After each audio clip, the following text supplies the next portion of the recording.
लगातार अपनी मांगों को लेकर हड़ताल पर बैठे हैं। आज पांचों शपथ है, क्या मांगे थी, क्या निर्णय लिया?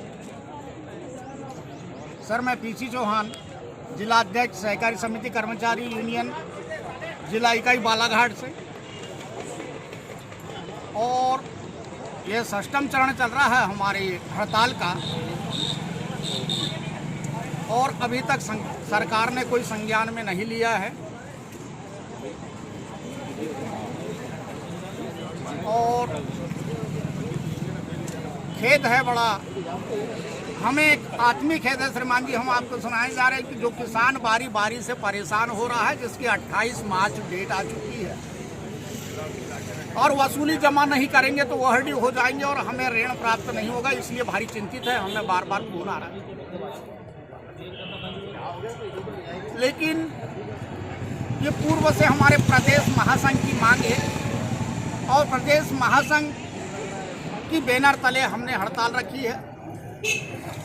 हम चाहते हैं, हम उन्हीं किसानों के बीच में रहते हैं जिनका चोली दामन का साथ है। हम उन्हें परेशान होते देख करके हमें तरस आता है, लेकिन करे क्या, हम मजबूर हैं। हमारी भी न्यायोचित मांग कई विगत सालों से चल रही है, जो सरकार हमें अनसुना कर करके हमें दरकिनारे कर दी है। तो अब हमारे यूनियन ने, हमारे महासंघ ने एक निर्णय लिया, तो अब हमारा ही क्या करें। हम अपना शोषण करके भी अब दूसरों के हित में काम करते करते आ रहे हैं और पलायन करते जा रहे हैं। तो अब ये बड़ा चिंतनीय विषय है श्रीमान जी। अभी एक बड़ा खेद का विषय है, हमारे किसान यूनियन से एक बात आई है और उन्हें टीका टिप्पणी की गई है। अरे कुछ किसी का भला न कर सको तो बिगाड़ने की तो बात करने का किसी को अधिकार मेरे ख्याल से नहीं होना चाहिए। यह हमारा मौलिक अधिकार है कि हमको मांग करनी है। जिसको भूख लगी है वो खाना मांगेगा।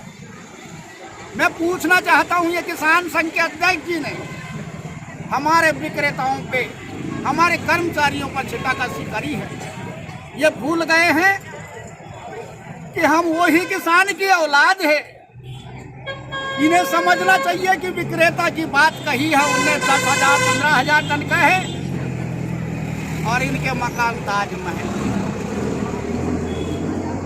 मैं इनसे पूछना चाहता हूं, ये किसान के नेता इतने बड़े ब्रिलियंट नेता है, इतना दिमाग रखते हैं। मैंने आज तक इनकी जबान से कोई आवाज नहीं सुनी कि इनने कभी समर्थन मूल्य बढ़ाने की बात करी हो सरकार से। बड़ा दुर्भाग्य है, ऐसे को किसान का नेता अपने आप को कहलाते हैं।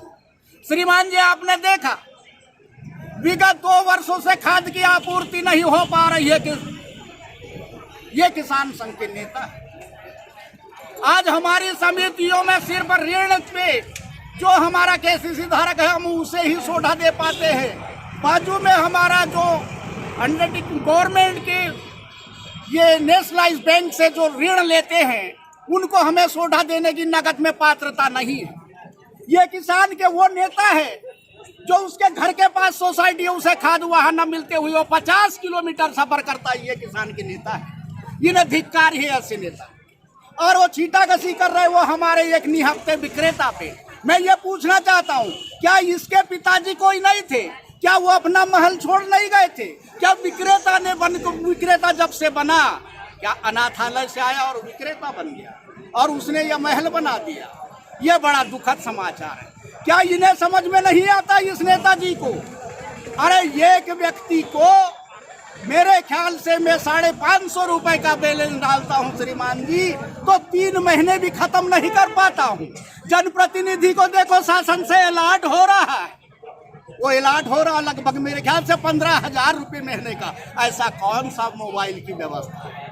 मैं पूछना चाहता हूं ये किसान संघ के नेता को, एक बार जब जो एमएलए बन जाता है वहां से उसकी समाप्ति हो जाती है, उसका पेंशन। दूसरी बार सांसद बन जाते हैं, उसकी पेंशन। ये बताए कौन सा इस देश का कानून है? और यह कर्मचारी करते करते मर रहा है। मेरे साथियों, मैं बोलता हूं आप लोग जी जान से अपना संघर्ष करें। चिंता करने की बात नहीं, हम मुंह तोड़ के जवाब देंगे।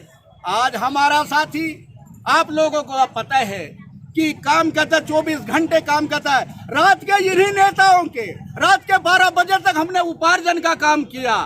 इतने बड़े कोरोना काल में मेरे ये सेल्समैनों ने अपने प्राण की आहुति दे करके भी उन्हें राशन वितरण किया। यह सरकार की महती योजनाओं का क्रियान्वयन किया।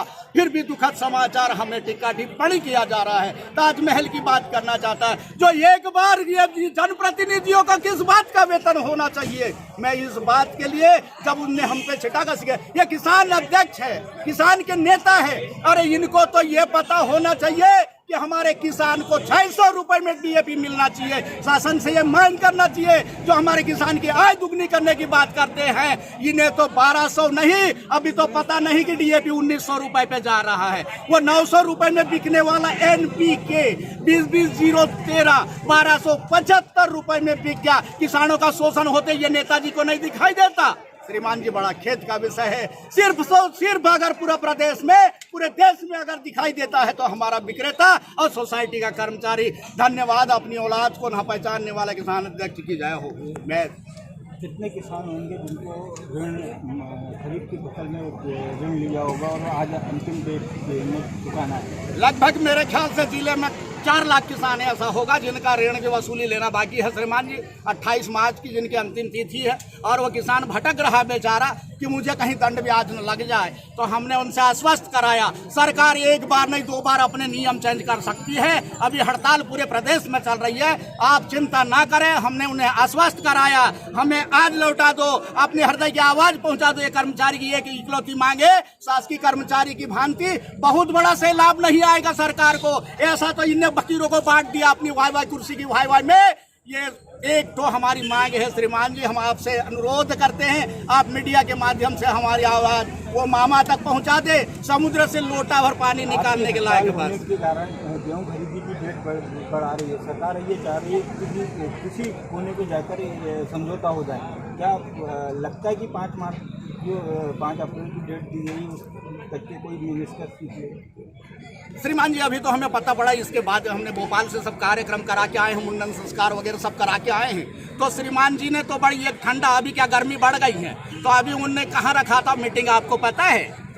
अरे पचमढ़ी एक ठंडा प्रदेश में जाकर के बढ़िया सा नियम लिया है और वहाँ पर एक राहत की सांस लेकर के मंत्रिमंडल ने एक बैठक ली है। अब पता नहीं अभी उनको ये तारीख बढ़ाने का आशा यही है कि मैं इस बीच में इनको और समझा करके झुठला करके वापस और एक लालीपाप दे करके वापस कर दूँ। आपने लगातार 6 से 7 बार हड़ताल पे गए और सिर्फ एक ही मांग है कि हमको नियमित किया जाए। आप आर या पार की लड़ाई चल रही है क्या? सर, हमारा तो ये कि ये है महासंघ का प्रोग्राम है और महासंघ का प्रोग्राम ये है कि आज 31 तारीख तक हमारा कंटिन्यू ये अनिश्चितकालीन हड़ताल है। इसमें भी सरकार से अगर नहीं बनती, सरकार का पैकेज नहीं खुलता है और सरकार हमें अपना बनाना नहीं चाहती है तो हम 1 अप्रैल को श्रीमान जी हमारा एक प्रोग्राम है कि हमारा समस्त प्रदेश का सहकारी समिति कर्मचारी भोपाल जाएगा, माननीय सीएम हाउस का घेराव करेंगे। उसमें भी अगर कोई प्रसाद देने की इच्छा नहीं करती है तो ये सारा कर्मचारी बार बार अब मांगने के लायक नहीं रहा है। ये अपना लज्जित और बेइज्जत की जिंदगी नहीं जीना चाहता। ये सारा का सारा कर्मचारी अपना माननीय मुख्यमंत्री जी के सामने इस्तीफा देने को तैयार है।